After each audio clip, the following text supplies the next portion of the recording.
of Kiplangat of Kenya. We're through 2,000 metres now, 3:08.24. Kajelcha was the leader at the 2,000 metre mark. In fact, 2:43.47 was the second split time, so noticeably quicker for that second 1,000 metres. And then now, of course, well into the last with 800 metres. Kajelcha was the leader remaining at the 2,000 metres final. 2:43.47 was the second split time, so noticeably quicker for that second 1,000 metres. Gold medal. He would be this gold. Has just gone up onto the shoulder of his fellow countryman Kajelcha. There was a lot of talk about whether the Ethiopians could swing this race with all three of them in it. Few arms raised there with 3 laps to go. And it is the defending champion on the shoulder of his fellow Ethiopia in front. There was a lot of talk about whether the Ethiopians could swing this race with all three of them in it. Who are just disrupted for the moment there with 3 laps to go. Who's tied close to the defending champion on the shoulder. And there's just Ethiopia in the front. There was a lot of talk about whether the Ethiopians could swing this race with all three of them in it. You can see the team tactics is really stopping at the Close to the defending champion.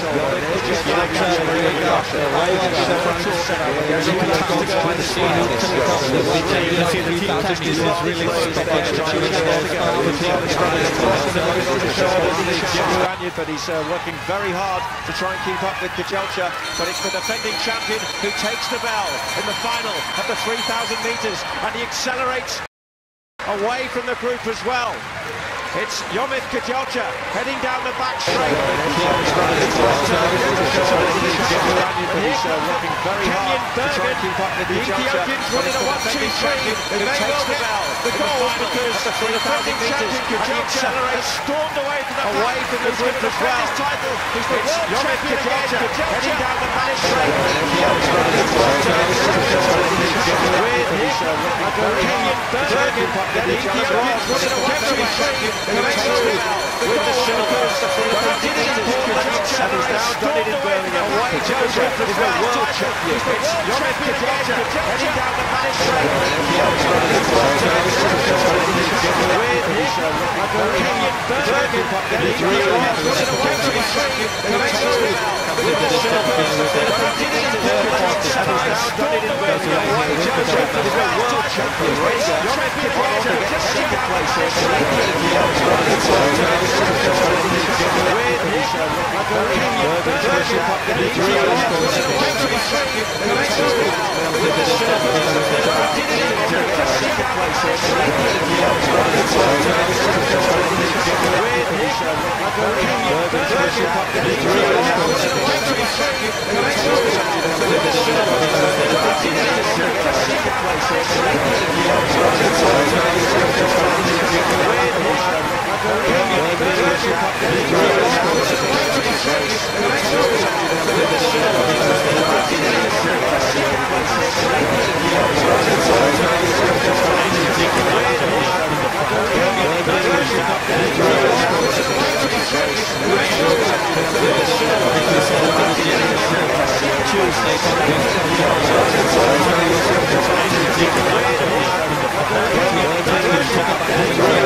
It was very close to being an Ethiopian 1-2-3 as well, wasn't it? Because just 600ths of a second separated Bergen in third and Gebriwet in fourth. But the smile and celebrations of Kajelcha.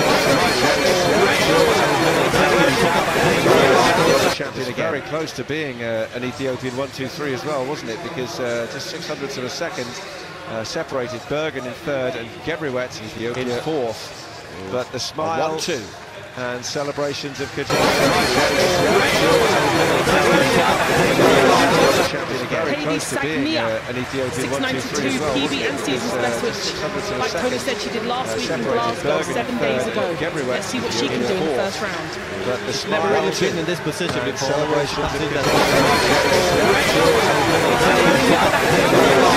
Really good shape. Like you said, she's not really PB and season's best seen. Like Tony said, she's strapping on that takeoff 7 days ago. Potentially let's see what she can do in the first round. As you see right there, Never really been in this position before.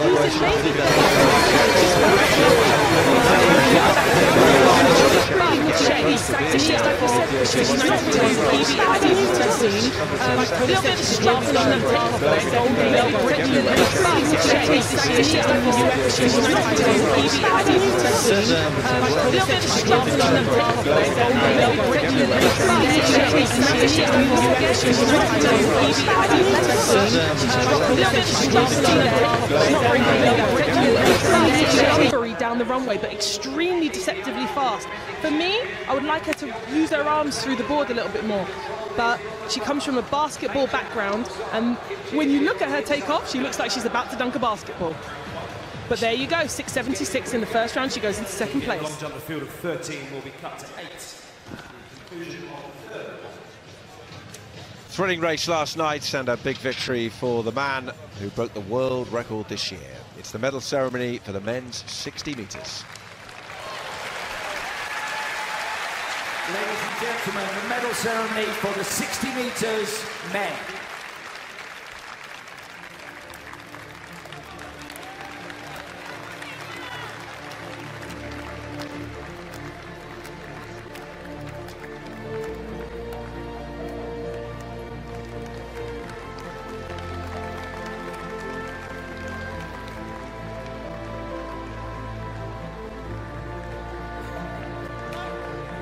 Presenting the medals, Victor Lopez, IAAF Council Member.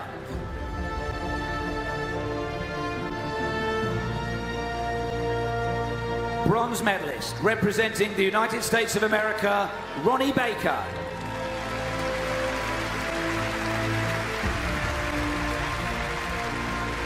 Ronnie Baker, an outstanding performer. She's run the third fastest time ever this year.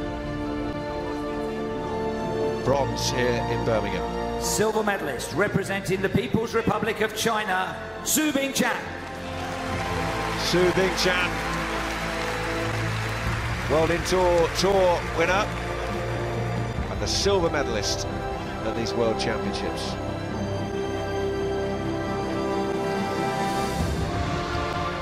Gold medalist and IAAF World Indoor Champion, representing the United States of America, Christian Coleman.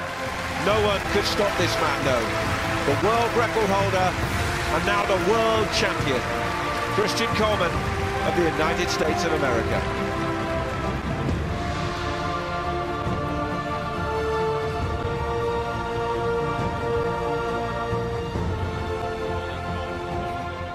Ladies and gentlemen, the national anthem of the United States of America.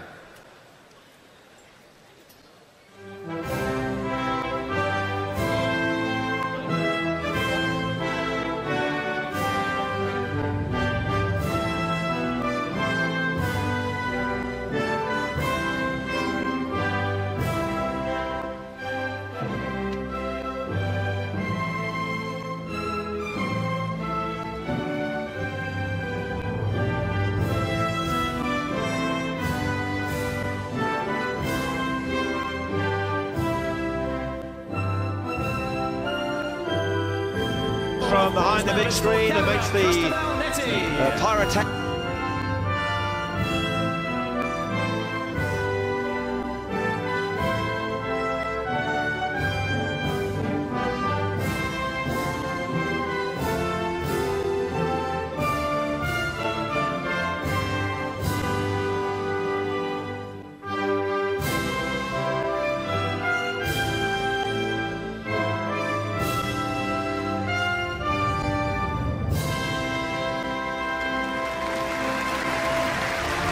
Ladies and gentlemen, please acknowledge your IAAF World Indoor Championship medalists.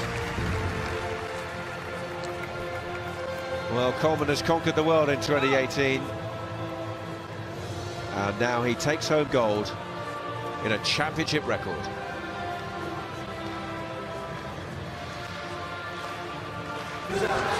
So here we are back to the women's long jump with Spanovic, one of the long jump favourites.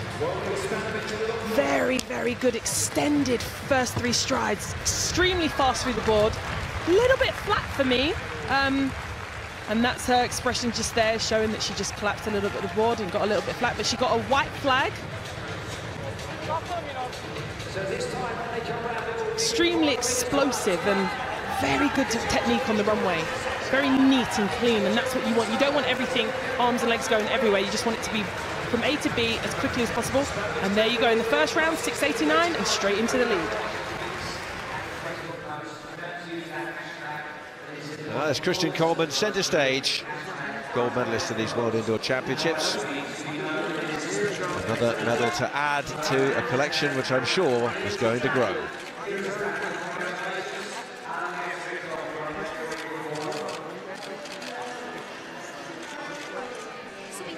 The result of the men's 3,000 metres final, and the Ethiopian Yomif Kejelcha defends the title he won in Portland 2 years ago, ahead of fellow countryman Solomon Barega, who finished with the silver.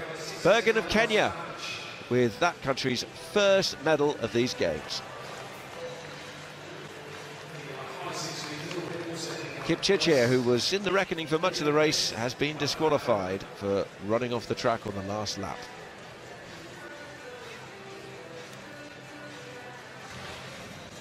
See what happened here, loses his balance just coming round the bend there, and you can see a couple of times steps out.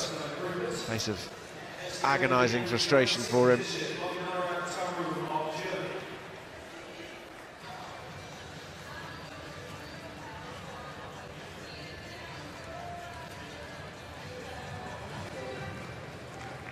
So here we are, the women's long jump. The German Mogunara. 6:59 in the first round. She's currently lying in 6th place. Remember, we need 8 girls get an extra 3 jumps after 3 rounds. An extra 2 jumps, sorry. Really nice jump off the board there. She gets the white flag. She looks happy with it. Really nice. You know, that double arm shift off the board, using both arms rather than using one arm to help you get up, but she isn't lacking in height, so obviously it's working for her. Nice on the board. Wow, there you go, season's best, 6:85. She goes into second.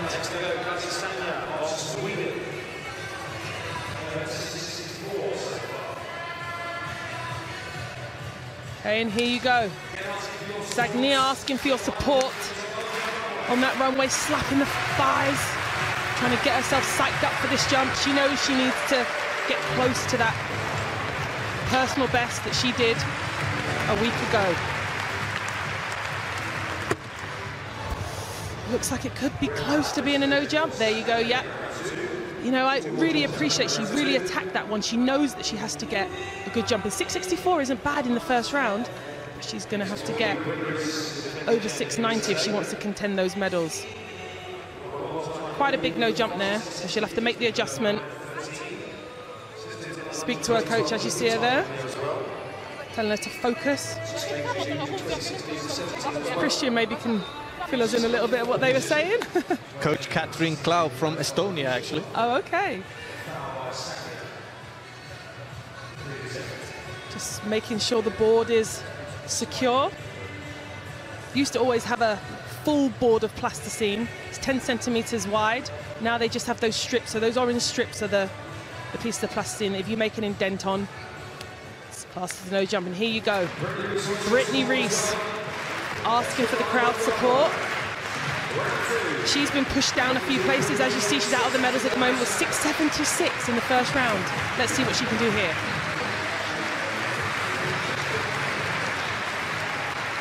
Very experienced. No. For me, she gets a little bit low on that penultimate stride. She just collapses down, which basically her hips are low at the board and she can't get that height that she deserves. Yeah, it looks a little bit like she's hesitating when she comes to the board. A little bit, you know, aiming for the board a little bit too much instead of just going through it. I mean, she's very consistent usually on the board, and there you go, as you see there, perfect on the board. 661, no improvement on her first round, 676. She stays in 4th place at the moment.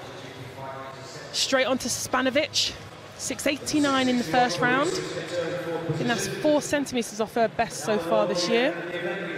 She's the world leader. Love her first 3 strides, very exaggerated, and then just builds that speed.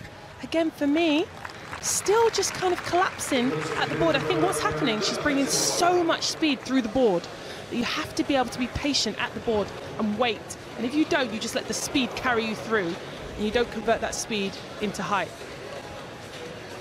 Good on the board, which is really good. She had a few problems in the World Indoor Tour with some no jumps, which is very unusual for her. 674 in the second round, no improvement, but she stays in 1st position. Next on track is the women's 800 meters final. We have another big final on the track on this last afternoon of action here in Birmingham. It's the women's 800 metres. It includes the defending champion, Francine Niyonsaba of Burundi, who won the title in Portland in a great race 2 years ago, pipping R.J. Wilson of the United States of America. They do battle again here, along with Shalana Oskin-Clark of Great Britain, who performed well in the heats. Here they come, one by one. The two-time European indoors champion, Selina Buchel. It was all about a close finish as well to get those championships. The defending world indoor champion for Burundi, Francine Niyonsaba. Well, we talked about the 2016 champion, Francine Niyonsaba. Also a silver medalist at the Olympic and World Championships. Here's the US record holder, R.J. Wilson. Pipped to the line by Niyonsaba in the end. The European indoor silver medalist for Great Britain. A big cheer for a winner already in her heat. Shalana Oskin-Clark of Great Britain. The joint world leader for 6th in the 2016 finals. She'll hope to do better this time. Habitam Alebu of Ethiopia. And the 6th and final runner is Raven Rogers. Ran in the relay as well yesterday, Raven Rogers. It's a busy championships for her. That's a determined-looking face ahead of a big final on the world stage. There they are. 6 of them lining up. 2 women in this field have broken the 2-minute mark this year. On your marks. Best performance in this championship happened 19 years ago. It's the women's 800 metres final. And they are off with Lemu on the outside. And a very strong early showing from R.J. Wilson of the United States to get in front of Niyonsaba, the defending champion, in the early stages. Lemu as well, who started out very wide. Little trip from there on that bend. It will be tight. There's only 6 of them out there, but there's only the 4 laps to negotiate. And Wilson's at the front from Lemu, and it's Oskin-Clark at the 200-metre mark, who is in 3rd place for Great Britain. As the pace slows a little, 28.99 for the first 200 metres in this final. They'll get a big cheer as they go down that back straight. Wilson in the lead, but now the defending champion, Niyonsaba, makes a move, and the race looks like it's already on. It looked like it's the business end from A.J. Wilson right at the front. Not wanting to let go of that first position. Looked like she's coming in here with a plan, stay in front all the way. We're halfway through it, 30.04 second split, and R.J. Wilson, who was overhauled 2 years ago, has the lead. Buchel has made a little move as well. Oskin-Clark and Rogers are losing ground at the back of the field, but it's the United States at the moment leading through R.J. Wilson, the US record holder. But Niyonsaba timed it right 2 years ago. Lemu can't hang on at the moment. The bell is signalled, and Niyonsaba makes her move on that mark. And now, will R.J. Wilson stay strong? Will she hold that lane? Will she hold her ground? Look at them stride for stride down that back straight in Birmingham. Niyonsaba now is working very, very hard, is digging very, very deep. wants to try and defend her title. She beat Wilson 2 years ago. Oscar Clark's making a move for bronze, but it's Niyonsaba, champion again in the World Indoor Championships. Wilson second, and Great Britain have a bronze medal through Shalana Oscar Clark. What an absolutely great race. What a great last lap. It all changed places in that last lap. And, you know, wow. That was a Niyonsaba. I mean, she really, really wanted that. She did not want to give up her title. But you know what? Wilson was really digging deep and wanted to take it from her. She ran a great race. I really liked her tactical race, but she just wasn't strong enough at the end. And I'd have to say, Oscar and Clark, well done. And in a time of 1:58.31, which is the fastest in the world this year, Wilson has also broken the 2-minute mark with a personal best 1:58.99, and Clark also came in under 2 minutes to get that bronze for Great Britain. And I'd just like to say that actually Oscar Clark is also the team captain, along with Andrew Pozzi, so really good way to show the team how to do it. And here it is. Wilson, you just thought for a moment might just keep strong on her inside, but Niyonsaba really put her foot down and accelerated away, and Wilson just couldn't provide a response. But look at the battle for bronze going on at the back there. Oscar Clark, who'd faded earlier in the race, getting past Alemu and driving really hard towards the line. And as Niyonsaba celebrates, Oscar Clark there comes in for the bronze, and another medal for the host nation at these World Championships. And the Americans, of course, add to their tally, which is growing by the event with that silver.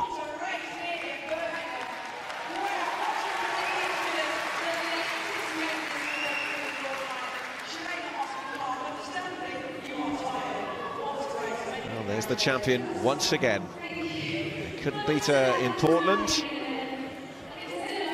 And unbeatable again here. Chauncey Barber of Canada, third attempt at 4.560. He exits the competition. Yeah, he just hasn't really, he's been such on a roller coaster this indoor season. You know, he's up, he's down. I think his best is 5.88, but I think he also did a 5.78 as well, but he's just been a bit up and down, you know. Didn't really do well in Karlsruhe, kind of came back in Dusseldorf, did pretty good. He's just all over the place this indoor season, but very, very talented, and unfortunate not to get past 5.60. No, it's not the season you want entering a World Championship, is it? Absolutely not. And here you see Houston on the runway, getting ready. Just waiting to see whether or not he gets the green light to go, because they've kind of been keeping the athletes waiting. And the last thing you want to do is take off all your kit, and then they have you waiting for 5 minutes on the runway. So just having a little check there. La Villani just having a chat and a giggle with his coach. He's passed the first two heights, 5.45 and 5.60, so he's just relaxing, having a little chill. Also in the audience you can see Petrov, Sergei Bubka's old coach. So this is Houston, he's in 12th place at the moment. This is his third and final attempt at 5.60, so he really needs to give this a good go. Try and get over this bar. Yes! And there you go. I actually really liked his runway. He had a lot more attack on that approach. And even when you see, when he plants that pole, he really gives it a good whack. And apparently you've got to swing. It's all about the lower body. You think pole vault would be about the upper body. Apparently you're just hanging on with the arms. It's all about the swing from the lower body. And there you see him really wait and swing that knee through. Gives him a nice trajectory up and over that bar. There's Jeff there showing him the replay. Technology. Hey, we didn't have these things in my day. Melker Svärd Jakobsen of Sweden. Third and final attempt at 5.60. And 5.78 so far this season, so he should be able to manage this. Nice jump from Melker. I'm glad that you got to say that one, Christian, because I would have got that name completely wrong. He's actually my friend. We have been you know, not really competing side by side, but I watched his career for a long time. He had some problems and now coming back again. And how do you pronounce that name correctly? Svärd Jakobsen. Okay, there you go. Learned something. Means sword. Oh, wow. Let's hope he's sharp as a sword tonight. Wojciechowski, third and final attempt at 560. Come on, Pavel, you can do it. And there you go. He does it, and those fists are pumping, and I'm not gonna, mine are doing that too. Very lovely guy. Got to know him quite a bit on the World Indoor Circuit. It's actually his birthday's a day before mine, so he's a Gemini, 6th of June. And here's Shelena Osten-Clark with that flag. Very proud moment, I'm sure. Yeah, she's celebrating a bronze medal. Let's confirm the result of the 800 metres women's final. Francine Nainsama arguably with the world lead mark and the gold medal ahead of R.J. Wilson and Shelena Osten-Clark.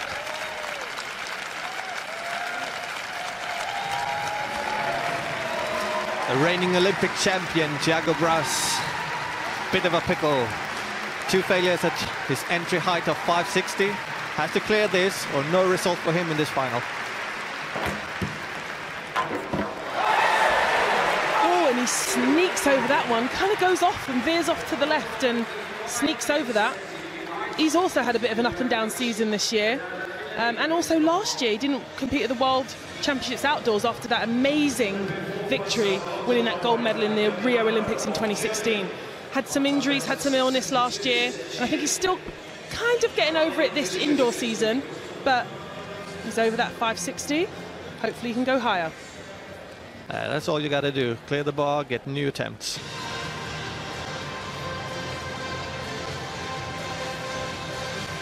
And there you see it, the new bar height is 570. It's time for the men's 1500 metres. Next final on track is the men's 1500 metres.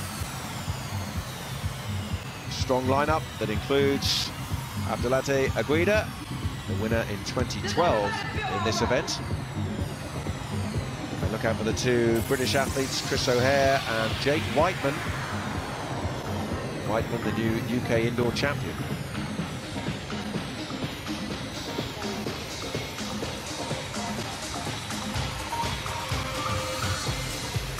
So here they come, it's Vincent Kibet, who's one of the fastest men in the world this year over 1500 metres indoors. Drawn 2, silver medalist in the US United States athlete Ben Blankenship.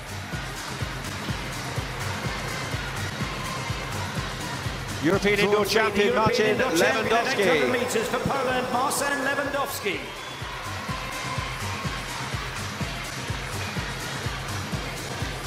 Three-time medalist at World Indoor Championships. It's Abdelhadi Aguida.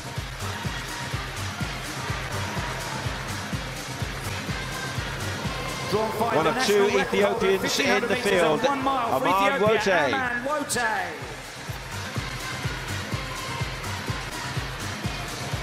are 2 Americans as well. Craig Engels, the 23-year-old.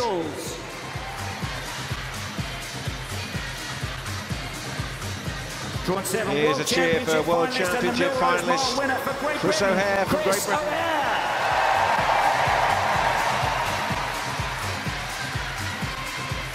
Drawn 8 with the best of 336. Samuel Tefera of Ethiopia is only 18, but he's already the 4th fastest in the world this year.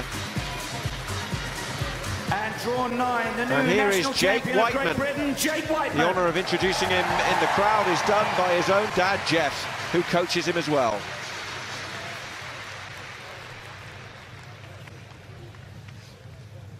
So it's 7.5 laps off the track. 9 men who came through heats yesterday morning. 9 runners going for gold. The championship record mark, Haile Gebrselassie of Ethiopia, 3:33.77 at the end of the last century.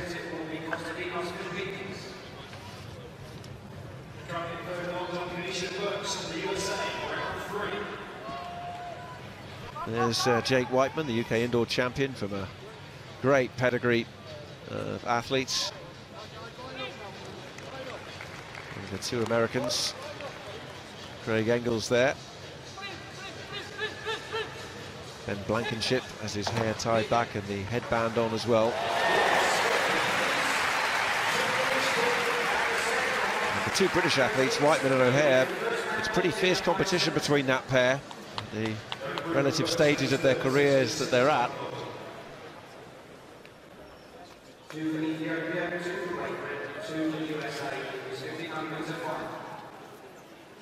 They'll take on 7.5 laps of Arena Birmingham. And the next 3.5 minutes or so will decide who will win the final of the men's 1500 metres here at these World Indoor Championships in Birmingham.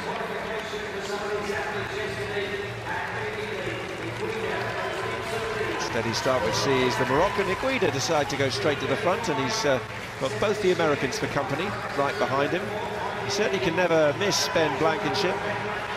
8th in the Olympics, 2nd in the US indoors, hair tied back, the headband on. And he often says, well, he likes to be a little bit different out there, and there he is on the right of the picture.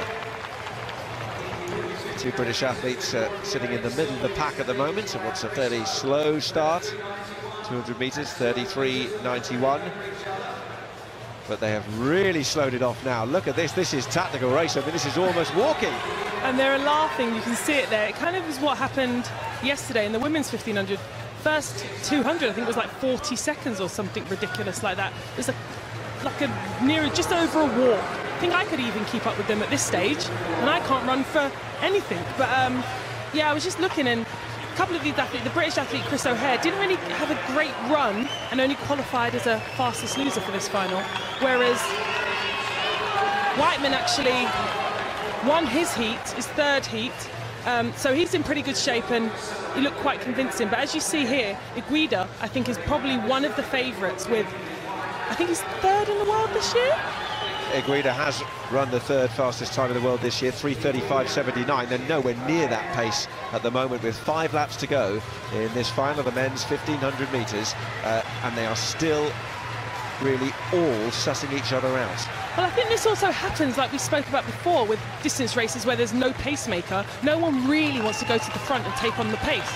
And so they kind of want to suss each other out, see where they're at, see what they feel like. But I feel like it's still, like I've said, very dangerous to do that. Okay, they're now starting to pick up a little bit, but it's dangerous to do this on this type of environment where it's so tight. It's only a 200-metre track. It's not the 400-metre track that they're used to outdoors. So, you know, be a little bit, you know, gutsy.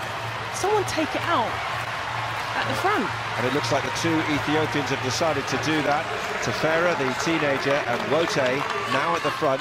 Kibet, you can see, of Kenya, just coming round on the outside. They go through 800 metres in 2:23.68 in this 1500-metre final. The American with the headband there, Blankenship, just having to put his arm out because Wote and Iguida are lurking. And Whiteman makes a move as well. And we have 3 laps to go in this 1500 metres final. I see Lewandowski trying to make a move there, but just kind of get pushed out. Whiteman goes past him. Really respect Lewandowski, actually, because he's all about giving proceedings in his hometown back to young children that do not have the means for healthcare and stuff like that. He's got 2 young daughters, and so since he's had those daughters, he really wants to help his community, and I really, really take my hat to him for that. Whiteman is up there for Great Britain. Chris O'Hare is struggling with 2 laps to go. There was some concerns about an injury for him in the lead-up to this championship. He was getting some treatment yesterday, but now the legs are stretching. Now they're moving. Tefera and Whiteman making a move, but Iguida is at the front as well. He won this title in 2012, and Iguida is there now with 300 metres to go and stretching them away from Tefera. They'll take the bell, 1500-metre final. Lewandowski makes a move with 200 metres to go. Whiteman's in the bronze medal position as well for Great Britain at the moment. Tefera trying to hang on behind Iguida and maybe trying to make a move on Iguida now, the Ethiopian. Wote, I don't think is going to get there. So it's about Tefera and Iguida. 100 metres left in this 1500-metre final. Iguida is trying to hold off Tefera, but he's not going to do it. Lewandowski's coming too, but it's an Ethiopian gold medal for Samuel Tefera. The teenager is the world champion, and Lewandowski finished strongly and should have taken the silver medal. It definitely looked like Lewandowski got there in time. What a sprint in a race that was so slow for so long. But Tefera, when it came to a foot race, was the quickest, ahead of Lewandowski. And Iguida was third. And look there, you know what? I'm very, very happy for Lewandowski. You know, as I was just saying, sometimes it's nice when the good guy finishes in a great position. He deserves it. You saw Lewandowski getting a pat on the back from Maslach, I think it was. He's a medalist, of course, earlier in this championships. So this is the last lap, and Iguida, well, he's been there, he's done it, the 2012 champion in this event. And, well, the youth of Tefera, though, the 18-year-old, he came into this as fifth quickest in the world this year, and he just had that little bit extra as he passes him in that home straight. Lewandowski finished strongly, and you can see there it was him who got the silver medal ahead of Iguida of Morocco. Just 400ths of a second between those two. But look at the faces. Tefera looks so calm. Lewandowski working extremely hard to overhaul the Moroccan. But there was no doubt who the champion was and who the winner was in this one. Tefera of Ethiopia takes gold.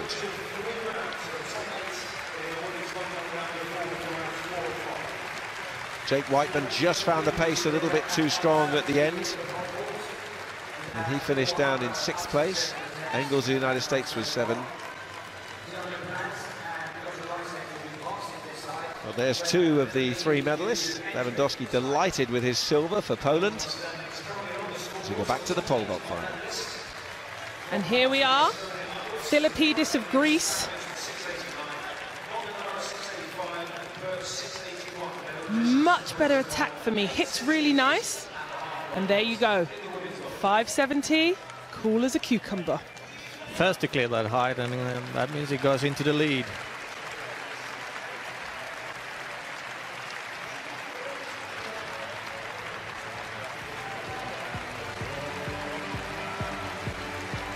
Medal ceremony coming up now for the men's 3,000 metres.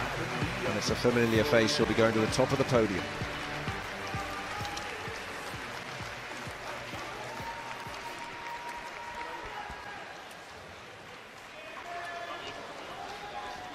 Ladies and gentlemen, the medal ceremony for the 3,000 metres men.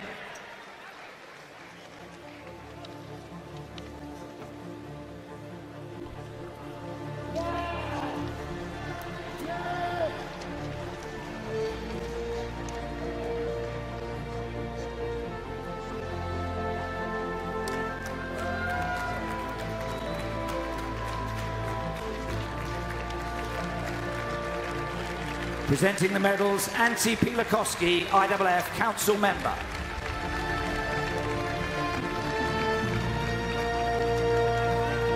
Bronze medalist, representing Kenya, Bethel Bergen. Kenya's first medal of this World Indoor Championships. Bethel Bergen gets the bronze.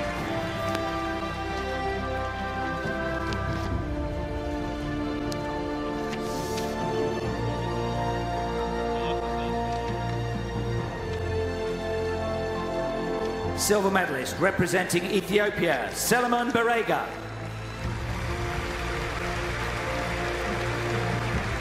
Barega's been outstanding as he's progressed through the youth ranks. And now he's landed on the world stage again.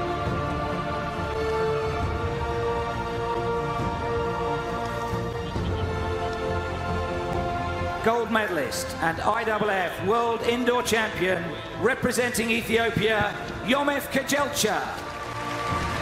But he won in Portland, and now he takes a bow to the Birmingham crowd as the world champion once again.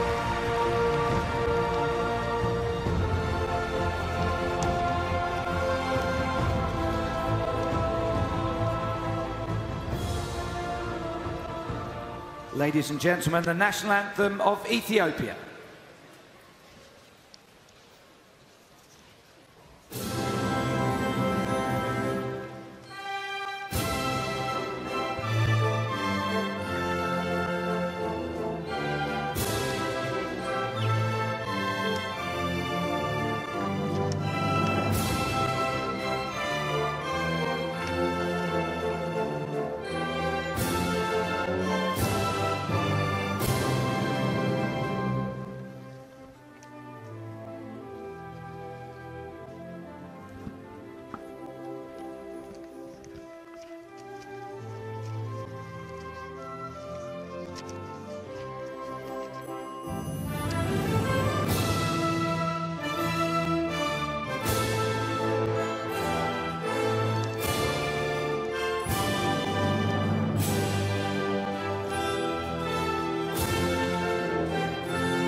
please acknowledge your IAAF World Indoor Championship medalists.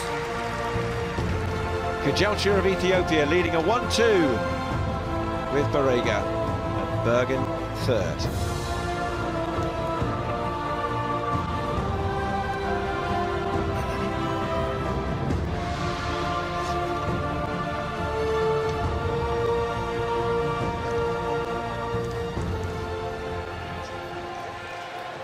So here we go back to the women's long jump in round 3. Brittany Reese of the USA in 4th position currently. 6.61 in the second, 6.76 in the first round. See, for me, it looked nicer on the runway. She looked a little bit cleaner, hips were a little bit higher coming through the board.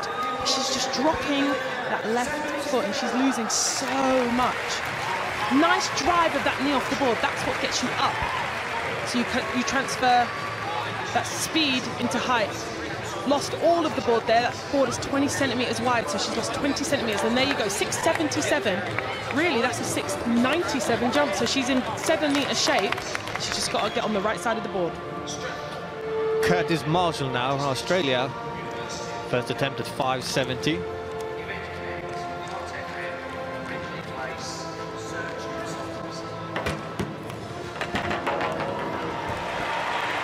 Nice jump, he's happy with that. Not a lot of clearance, but it's enough to take him over and into the lead with only one failure at 4.5.45 so far.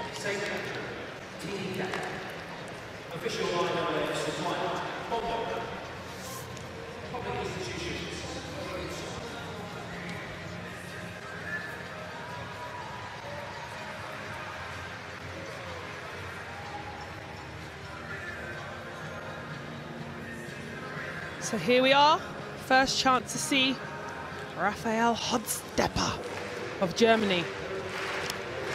Had a pretty good start to his indoor season. Won Karlsruhe, the first meet on the World Indoor Tour. Cleared 5.88 and it was a world lead at the time. And actually beat La Villenie, which gives you a big boost when you beat a competitor like that. 5.60 he cleared on his second attempt, came in at 5.45, currently lying in 6th position. So this is his first attempt at 5.70. Let's see what he's got.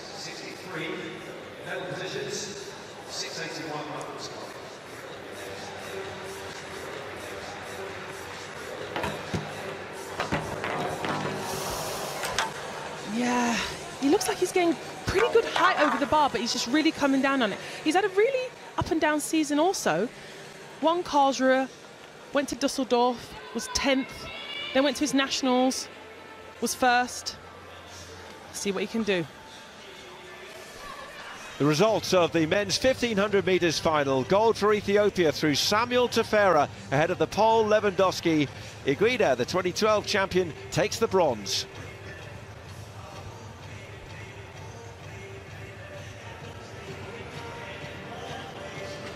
Armand Duplantis, Mondo Duplantis, like he's want to be called, Mondo. Like the track surface. Exactly. Maybe it's as fast as that surface.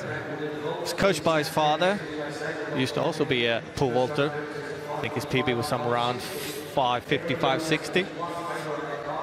And isn't he the youngster that's breaking the world record, has the world junior record at the moment? Yes, he did. He jumped 5.88. He actually broke it twice, but was something that made it not ratified. First attempt, 5.70.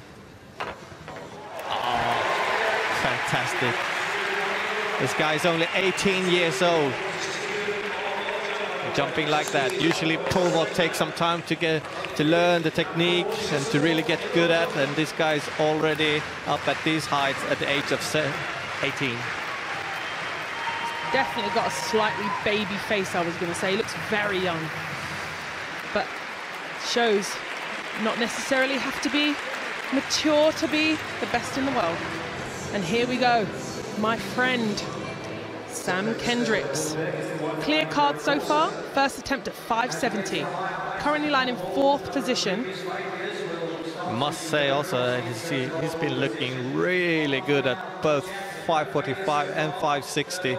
Huge clearances.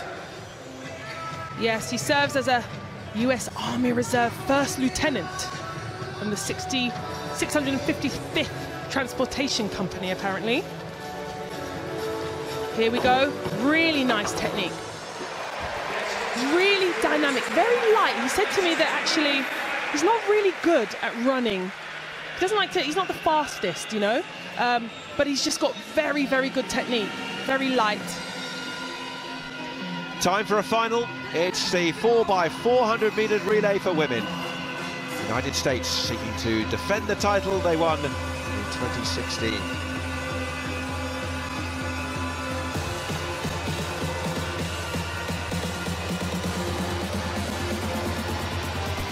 The first quartet will come from Poland. This is where we might see a little bit of work that's gone into the presentation. There we go, the Poles raising arms high. Wyszkiewicz, Gaworska and Holland-Kowalik. Maybe it's a good distraction for them to have a little think about this. What have the Italians got on their sleeve? Well, they're going to go the same way. Lorenzo, Bazzoni and Spaccia.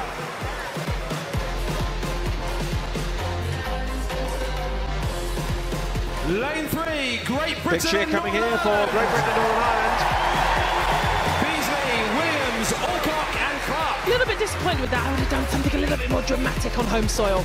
Well, we've got 3 more to see if anybody else has been putting more thought into their Lane 4, Ukraine. entrances. Melnik, Ukrainians are staying focused. And Brashina. They'll celebrate if they win a medal. Might be their focus at the moment rather than a presentation. What have the Americans got on their sleeve? They've always got something exciting. Look at them. Hayes, Moline, Wembley and Apollo. Very conservative for the Americans there. Having been in the Bahamas last year, I was kind of expecting to see something a little different. What are the Jamaicans going to do? Jenkins, Russell, Leroy and McPherson. A little bit of that Jamaican flair. 24 athletes introduced who will be taking on a leg each, which of course indoors in a 4x400 meters is slightly unusual for them because it's 2 laps of the track instead.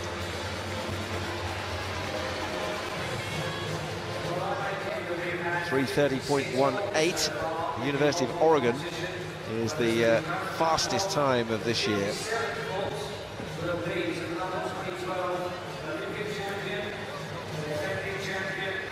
Poland have Swiatek, Wyszkiewicz, Gaworska and Holland-Kowalik. Lukudu for Alonso, Bazzoni and Spaccia for Italy. Beasley, Williams, Alcock and Clark for Britain. Melnik, Kulmiuk, Rarashuk, Ryzhkova and Brezhina for Ukraine. Hayes, Moline, Wembley and Okolo for United States. Jenkins, Russell, Leroy and McPherson for Jamaica.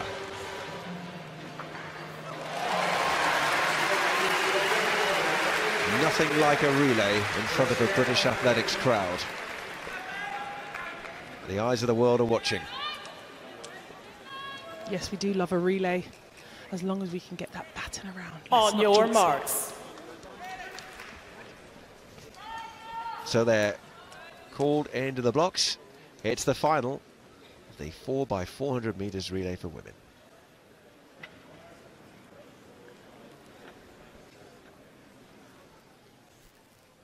Poland, Italy, Great Britain, Ukraine, United States and Jamaica. Set.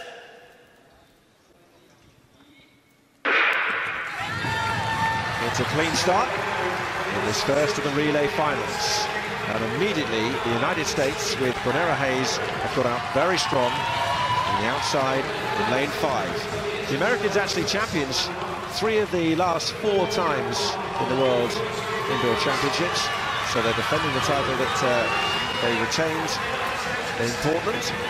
Ukraine have gone out well too. Jamaica are in 3rd place. And Great Britain's Megan Beasley is holding on there in 4th at the moment, but losing ground. Swiatek of Poland makes a move on that back straight. Still Hayes of America who leads. Yeah, and it was nice to see those ladies really staying away from those inside lanes there so they don't get disqualified. Well, it's really tight on the first handover in terms of where the competitors were standing. 51.56 is just outside world record time on the handover. It's the Americans now with the baton in the possession of Georgianne Moline, and the Jamaicans with Genevieve Russell are in second. They didn't get the baton round, they had a faller in Portland. Poland, always dangerous in the relays, they were second in 2016. They're in third place at the moment, and Great Britain with Hannah Williams are back in fourth. Yeah, and just so that people at home understand the rules, after the bell, the first bell of the first 200, that's when the next group of runners come into... Was there a problem for Moline there? Did she catch the curve and actually go off the track? That's going to be something that we look back on. It certainly made her mind go a little because she lost ground as well on the handover, and the Jamaicans are right up there now. Anastasia Leroy taking on Shakima Wimbley.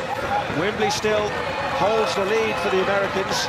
The Jamaicans currently in second, and the Poles third with Gavorska just running in the bronze medal positions. They go through the first 200 metres, and it's the Americans through Shakima Wimbley, champions 3 of the last 4 times, who have the advantage at the moment over Jamaica. There's a big gap now between that front 3. Are those going to be the nations that get the medals? Well, you never know in a relay. You don't know what could happen. You've got to get that baton round. You've got to stay, of course, on the track. Here we go with the next handover. 1,200 metres is done in 2:33.70, and that is fast. That is potentially world record pace here. So it's all on potentially for Courtney Okolo. So the question over Moline and whether she stepped out earlier could come to the fore later on. But for the moment, it's the United States who lead from Jamaica. Jamaica have Stephanie Ann McPherson as they hit the bell. Poland is still in third, and I think they're going to keep that third because these 3 are a long way clear of the rest. But it's the United States. Courtney Okolo, already a medal winner at this World Indoor Championships, and anchoring the United States in towards the home straight. A little move is made by the Jamaicans, but they're not going to get there. The United States are going to win the race and get the gold. Jamaica are second, and Poland are third. 3:23.86. It's a championship record, and it's a victory for the USA. I must say, I'm a little bit surprised that Jamaica was that close to the United States. It felt like when they were running in the heat that with Okolo and Shakima Williams, they would be way up in the front. Well, celebrations, congratulations. The Poles, second in 2016. They have another medal to add to their collection in relays with the bronze medal there. And Great Britain and Northern Ireland in 4th place with 3:29.38, and it's the season's best. Well, the United States and another gold medal, and Okolo will have another gold medal, holding off McPherson and bringing the US home in that championship record mark. Convincing run from the quartet, who were of course the big favourites, and Jamaica have got the silver. But this is possibly the talking point. This is Moline now, who just had a stutter. This is the second leg, and here she just has to hold on very tight. I think from the angle we see there, she stays inside the track, but it was a worrying moment for her. Yeah, I agree with you, Tony. I think she stayed in the track. It looked like she got closer to it, but got a little bit scared and made a correction. There they are, the US with another gold.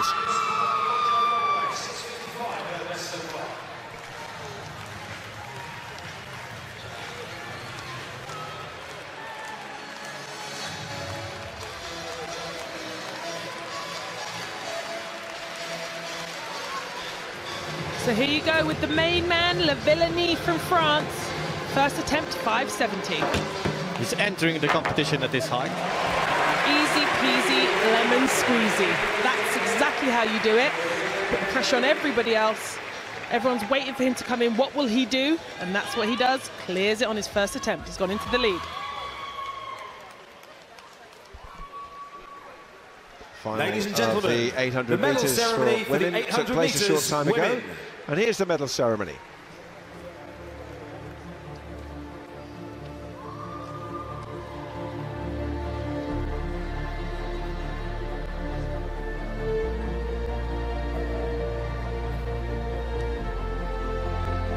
Two of the three are used to being on the podium in this event, having done so in Portland.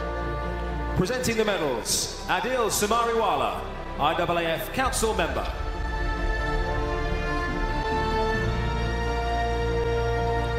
Bronze medalist, representing Great Britain and Northern Ireland, Shalana Oscan-Clark. Co-captain of the British team and now a medalist in a home World Championships. Shalana Oscan-Clark, a personal best mark, breaking 2 minutes. And it's bronze at Arena Birmingham.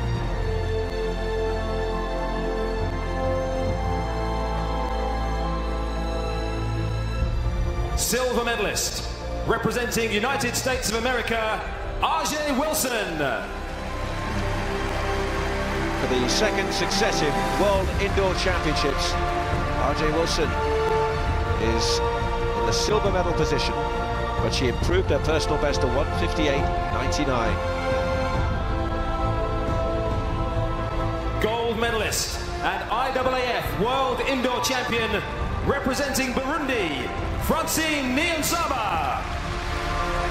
She came here as a champion and she'll leave here as a champion. Francine Niyonsaba of Burundi. The best mark in the world this year for the reigning world champion.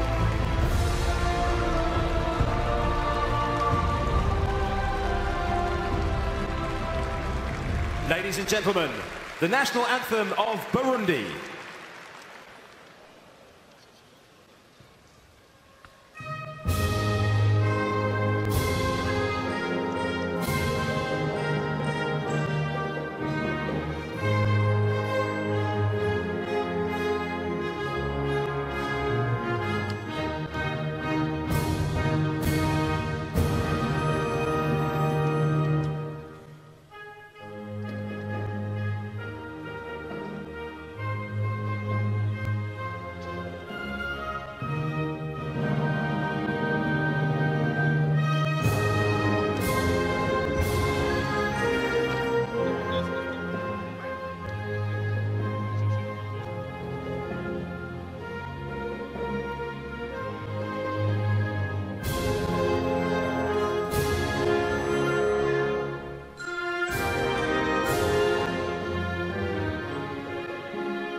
Please acknowledge your IAAF World Indoor Championship medalists.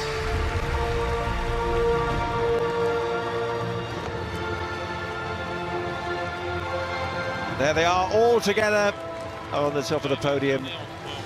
Niyonsaba, Wilson, and a absolutely delighted Oscan-Clark of Great Britain. Let's move back to the long jump. They're into round 4. So here we go, Brittany Rees, 677, improved in that third round by 1 centimetre on her first attempt of 676. So she's running down the runway really much better, but still it's so frustrating. I used to do this often, and it seems easy to say just get those feet out, but there's a few technical issues and it takes sometimes a long time to sort that out. Dropping that foot really heavily, and as you see there, losing maybe 30 or 40 centimetres. good on the board. All jumps in so far. 6.89 season's best, goes into the lead because Spanovic has jumped 6.89 too, but Brittany's second best jump is a lot better. So here we go, Spanovic pushed down into silver position. A no jump in her third round. What can she do to respond to Brittany's 6.89 jump? And there you have it. Let's see if she gets the white flag. Because that was, and there you go, the white flag. I think that's gone into the lead. Much better approach. On her takeoff, if you see, she gets a little bit more height. She waits just a tiny bit more. That gives her that extra height in the air. I still feel like she's got way more to go because her knee that drives her off the board still comes down too quickly. She could just wait, split second more. But there you go, 6.96 in the world lead. What more can you do? Here's Sagnia from Sweden, Christian's country. She's in 6th place at the moment. She needs to go further if she wants to get into the top 4 and go further. Let's get that one last jump. She needs to get in the top 4. She comes into this competition with a new PB of 6.92, so she is quite capable of it. No, and that was way off. Her whole approach was all over the place. As you saw there, she took off about a meter behind the board. Don't know what went wrong there. It's rare that that happens. I think it might be something to do with her knee. I know that after Glasgow, she was very shocked with that 6.90 plus distance that she did. She said she's been a bit sick. She hasn't been feeling very well. Well, we talked a little bit about it when in the beginning of the competition, that she's new to this situation, coming in here, being one of the favorites for the gold. Not really handling it well, but maybe she can bring this experience into the next. And here's Brittany Reese on the runway for her 5th round. She's just seen Spanovic push her back down into the silver medal position with that 6.96. But remember, earlier in the competition when she jumped that 6.77, she didn't touch the board. And so that would have added 20 centimeters to her distance. So she's definitely capable of challenging for this first position. No, and that's definitely not going to do it. That foot is starting to really frustrate me, but I'm sure it's frustrating her even more because she's losing so much distance that she could already have been way in the gold medal position by now. She's a 7.20 plus jumper indoors. I think she won 2016 World Indoors with 7.22. That was only 2 years ago. So she's more than capable of jumping over 7 meters, and I think it's probably going to take a 7 meter jump to win this competition. And here we go. Quenisha Burks with this very interesting start that she does. Looks like she's doing a little bit of yoga before she starts her run. 6.78, she's in 4th place. She needs to stay in that position to get an extra jump. 6.81 in the first round. Looks like it's a no jump, very scrappy, over-rotated, bringing all that 60 meter speed into that board. Too much though. Sometimes being quicker isn't always better. You need to be able to control that speed at the board so that you can convert that speed into height. Otherwise, there's no point. Slight no jump. But the over-rotation just killed that jump anyway, so she'll have to go back. She's having a little conversation with her coach there.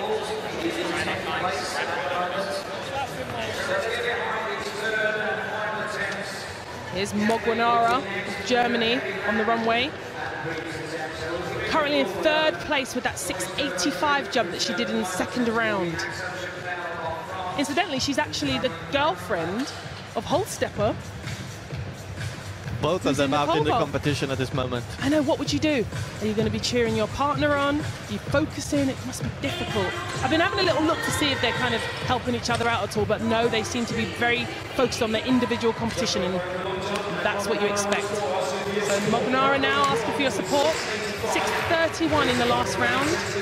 She's already sure also of the 6th round jump, considering she's in 3rd place and there's only one more jump after her.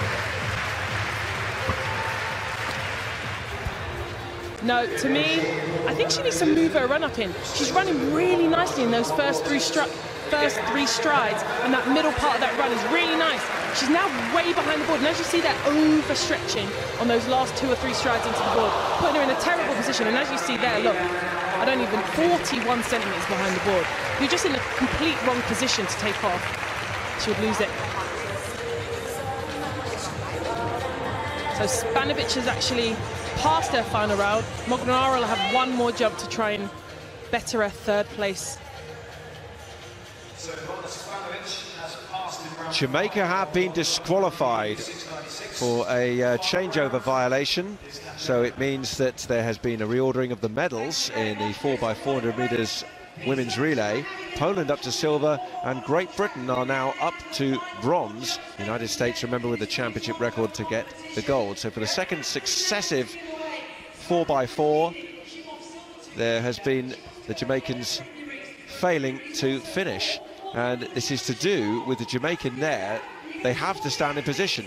And you can see the tussling going on, and you can see the track official actually there trying to push her back, and the runners are approaching. And that is a violation of lane. Well, actually, this is the point I was trying to make early in the race, where I was trying to explain that for athletes, after the bell goes, you have to stay in your lane where the official puts you, otherwise you can get disqualified, and that's what's obviously happened. So here we go, back to the women's long jump final. The final 4 to take their last and final attempt. If Ivana is supposed to be worried about one athlete, I'd say it's Brittany Reese. Absolutely. 696 is currently in the 1st position, and Reese is lining silver medal position at the moment at 689. What can she do? The talented and very experienced Reese. And it's not going to be enough. This time, it looks like she may have to settle for the silver medal.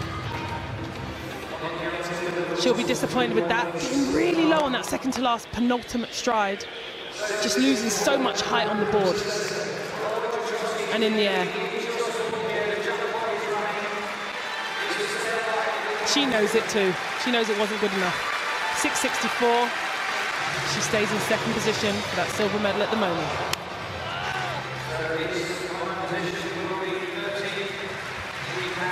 There she is, Spanovic. I'm sure she's breathing a sigh of relief. Her biggest challenge. But let's see what Burks can do in the long jump. Already a PB with 681. And currently lying in 4th place. The worst place you can finish in a major championship. Let's see if she can go 1 place better and get that medal. Ooh. Let's see. Don't know if it's going to be, she gets the white flag. Don't know if it's going to be good enough, but you know, I really respect her. She's young, she's new on the scene, much better technique. Don't think it looks, and she's way short of the board. Don't think it looks as far. 670, and that would have been a 690 jump if she would have been clean on the board. That shows a little bit of naivety, but she's definitely one to watch for the future. So Mognara right now knows that she's got that bronze medal currently. So she's coming away here with a medal. Spanovic sitting there, doesn't want to look. The nerves, because Mognara is also very capable of jumping this distance. Ivana very nervous at the moment because she has no global title in her career so far, so this could be her first. Mognara asking for the crowd support. She's got a personal best of 686. Season's best was 683, so she's already bettered that today. She's a 7-meter outdoor long jumper. Let's see what she can do. Oh, she went up and came down like a sack of potatoes, it looked like to me. Ran really nice on that first part of the runway, but just still stretching for that board. So the speed went up and came right back down. Spanovic knows she's passed her last attempt. She knows that she's got that gold medal, her first global title, as Christian said, and that's really nice to see, because I actually was never one of those athletes that like to cuddle or give any love to my fellow competitors. Something I wish I do now in hindsight. Or maybe you would have. If you came away with the goal, then you'd be okay, because then you knew you would have beaten them. Yeah, maybe in that position, but unfortunately, Christian, I never was able to win a gold either. You know what that feels Only like. unlucky, only unlucky. But look, really nice moment. Kisses her flag. She actually won the European indoor title last year with on home soil with an absolutely humongous jump of 7.24. So she's backed that European title up with a world title, and there you see Brittany not very happy at all. I feel like she jumped really well. I think she could have done better. She knows she could have done better. These two, though, very happy. And there you go, our silver medalist in the women's long jump, 6.89, season's best, Brittany Rees. And Moganara of Germany, 6.85, a season's best. She looks happy with that, for that bronze medal position.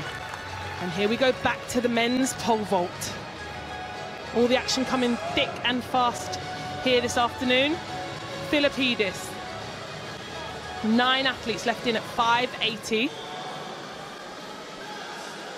We lost a few. Houston, Zhu, Wojciechowski and Chapelle of France. 5.70 clean, first attempt. What can he do at 5.80?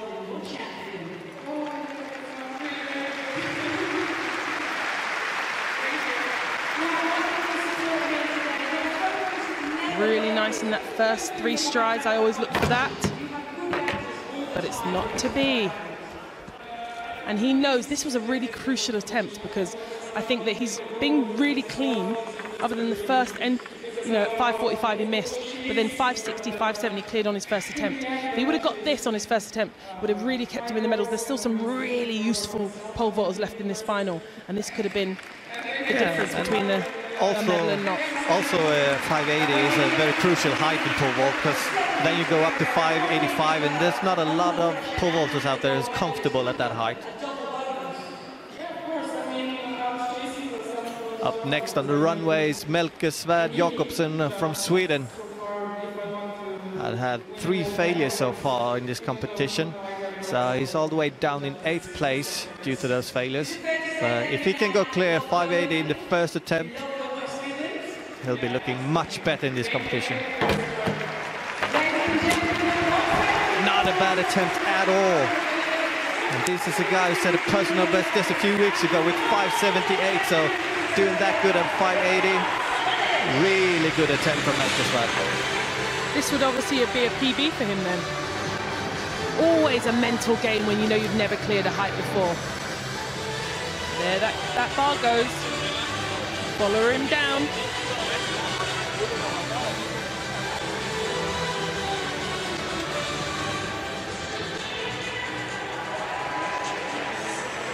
Mr. Villani looking very relaxed. He's very experienced though. He's, you know, been around for a long time. Yeah, and it's looking a little bit like, I'm not going to say that, and I don't mean this in a bad way, the old Lavillenie, when he was jumping like nobody could catch him. And his jump at 5.70 was a little bit like back in the day when he was in those shape. Competition has nearly been going on for 2 hours already. And here's the youngster from Greece, Karalis. Had a little chat with him in the lift yesterday. Lovely guy, got a big smile usually on his face. Really looking forward to this competition. He was actually here to go and speak to his coach and watch the women's pole vault final. I would never have done that when I was competing. Focus and rest and relax the next day, especially if I had a big final. Maybe that's what happens when you're young, you can do those things. But here he goes. 5.80, first attempt. And he's done it. And look at that reaction. I think his best was 5.78 coming into this competition, which was actually the world junior record until Dupalis took that away from him. I think it was like a few days later. Really good attempt. Coming here, really tall guy. I'm 6 foot, standing next to him. He towered over me. 5.80 in a personal best. Now that's what you call maturity. He handled that really well. Lovely attempt. Definitely part of the next generation pole vaulters coming through, and this could very well feel like his breakthrough at senior level. He said to me that he trains at the old Olympic Stadium in Athens, but the outdoor track is just completely desolate now and they haven't looked after it, so he does a lot of his training on the indoor track.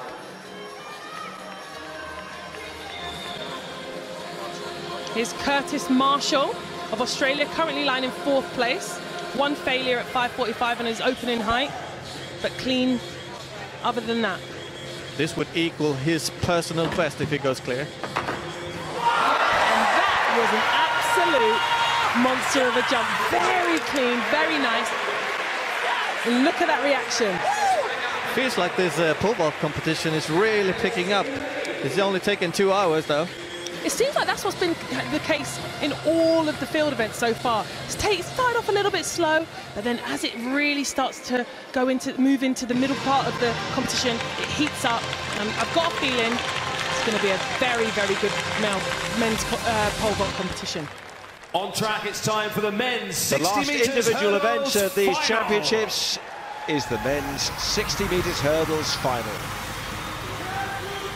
Andrew Pozzi was the fastest in qualifying, the European champion last year, outdoors. Can he get a gold indoors on a world stage? French champion Manga and Trajkovic to watch, the Cypriot.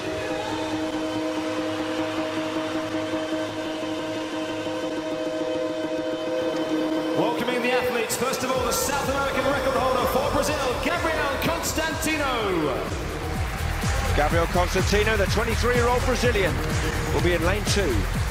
Next, the former national champion of Cuba, Roger Iribani. Iribani of Cuba, the 22-year-old, was second in his semi-final, ran well, started well too. Next, twice a world indoor silver medalist for France, Here is Pascal Martineau Lagarde. He was the silver medalist in Portland. Next, the national champion of France, Manga. Won his national title earlier this year. The new national record holder for Cyprus, A blazing run in the semi-finals for Milan Trajkovic. New national record. Under danger. The world record holder. He was the champion in 2012. He's a world record holder as well. And Aries Merritt is in lane 1. Qualifier on time. Twice the national champion of the USA, Jarrett Eaton. Quickest man in the field this year. And finally, the European indoor champion. And here's the European indoor champion of 2017. He goes to gold in front of his home fans, Andrew Pozzi.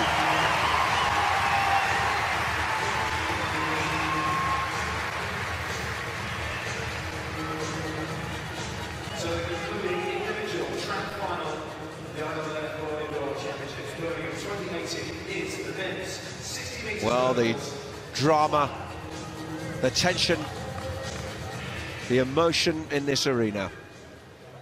Everyone poised and watching.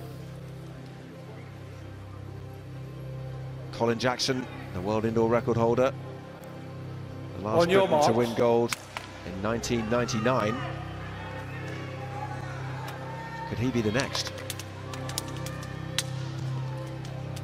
Merritt, Constantino, Martineau Lagarde, Pozzi, Manga, Trajkovic, Eaton, Iribani. The 8 competitors in the final of the men's 60 metres hurdles here in Birmingham.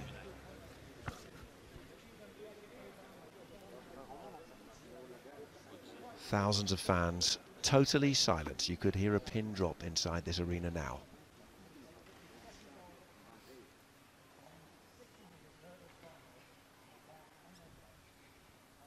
Set. Oh, and it's a false start. They'll be called back. And the tension goes up a notch. And we'll have a look and see who may have jumped the gun. That looked close. No one really stood out for me. And I was looking quite closely because I had a feeling the start has been a bit inconsistent for me. From the reaction times, look like lane 6.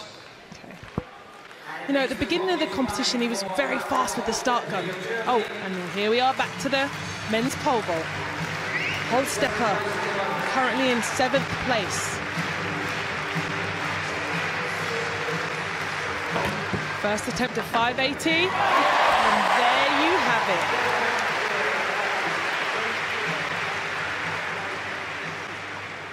He's sighing a big relief there. First attempt, It's really crucial. And they are just looking at the Marshall, will you disqualify relay, the replay 6, of the hurdles start. And it looks like Trajkovic has gone. A red card. He set a national record in winning his heat and came into this final as a real contender. But that false start means it's the end of his championship and he exits the final.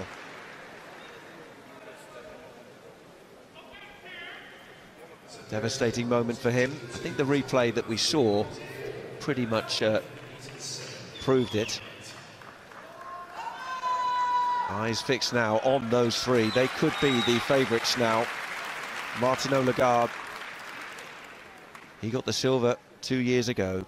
Pozzi and Manga, but don't forget, Aries Merritt is in lane 1. On your mark. There are 7 athletes left to contest this men's 60 metres final. Aries Merritt, Constantino, Martineau Lagarde, Pozzi, Manga, Eaton, Iribane. They settle in their blocks now for the second time. Trajkovic disqualified after the false start. These 7 contesting gold here in Birmingham at the IAAF World Indoor Championships. This is the final of the men's 60 metres hurdles.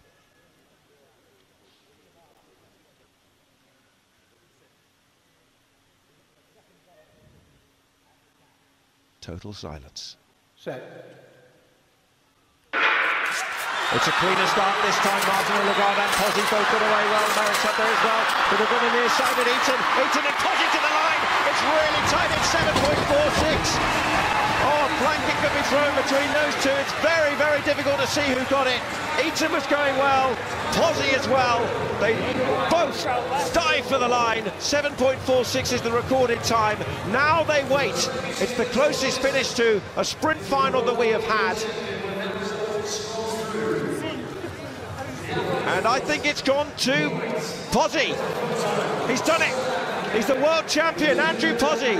He doesn't know it yet. He does now. Wow, what a moment for Andrew Pozzi. He didn't know, he was waiting, and now he knows, and look at that smile. And listen to this arena.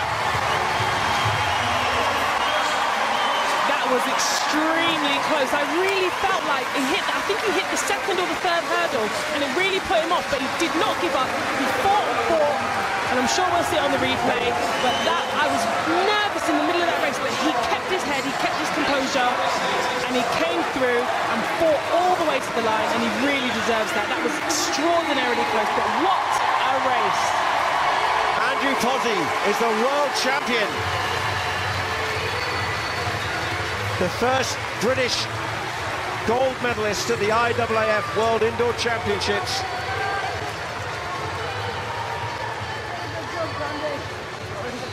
Since Colin Jackson in 1999 in the 60-metre hurdles.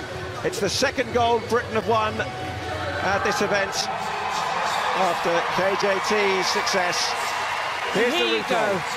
He gets over the first hurdle really well and absolutely clatters that second hurdle, completely throws him off his rhythm. I thought, oh, he's lost it at that point. But he recomposes himself, fights on that hurdle right there, fighting, and does a, as you say, Colin Jackson dip.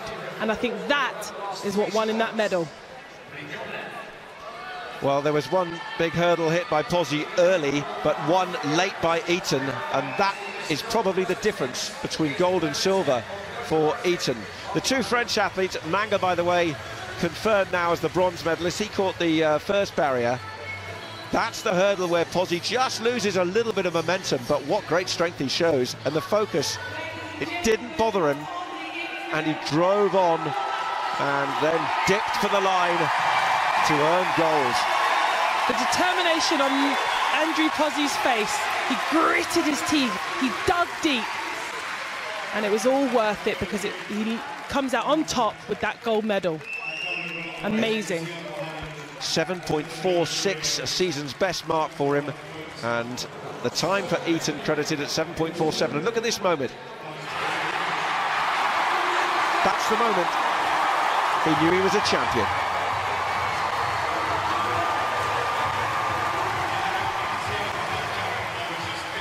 It's not been an easy progression for him at times in his career. 5 foot surgeries in 5 years. Confirmation of the results in the men's 60 metres hurdles final. Andrew Pozzi of Great Britain is the gold medalist and world champion, ahead of Jarrett Eaton of the United States. Oromonga of France took the bronze.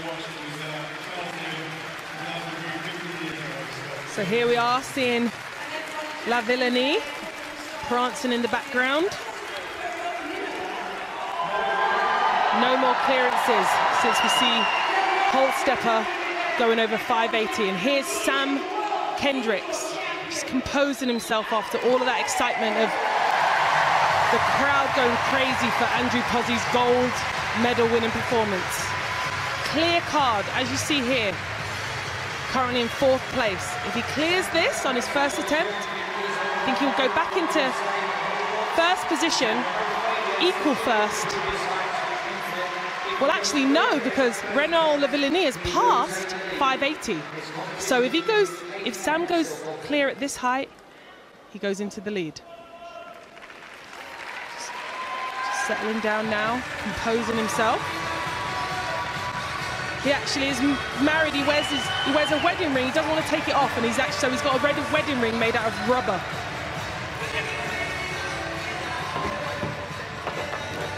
Oh. Very rare to see him even show any anger. Throws the pole behind him. Yeah, not happy about that at all. He felt that was an important jump to keep, competing against Renaud Lavillenie.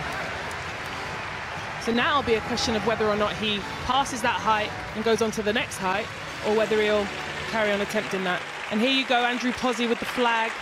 What a moment. And Eaton with his American flag.